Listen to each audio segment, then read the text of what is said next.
கிட்டத்தட்ட இது வந்து ஒரு மிகப்பெரிய அளவில் ஒரு காடு போல் இருந்தால் கூட உங்களுக்கு தெரியும் எந்த அளவுக்கு இருக்குன்னு. இது வந்து கோவில்மேடு என்று அழைக்கப்படுகிறது.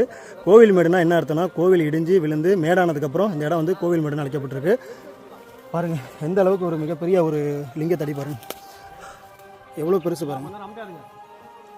கிட்டத்தட்ட சுற்றளவே வந்து பார்த்திங்கன்னா 3 அடி வருதுங்க. 3 அடி சுற்றளவு உள்ள ஒரு லிங்கத்தடி.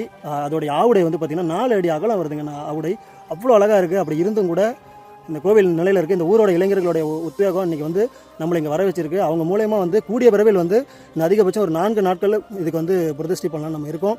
ஸோ நம்மளால் முடிஞ்சதை பண்ணுறோம். ஸோ நம்ம ட்ரஸ்ட் மூலயமா தான் முதல் காரியமாக வந்து பார்த்திங்கன்னா இந்த வேலையை நம்ம வந்து பார்க்க போகிறோம்.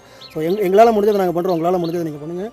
கூடிய விரைவில் வந்து பல 100 வருடங்களாக எந்த விதமான அபிஷேகம் இல்லாமல் எந்த விதமான ஒரு பூஜைகளும் இல்லாமல் இருக்கிற இவரை கூடிய விரைவில் எடுத்து நம்ம கோயிலாக்க போகிறோம்.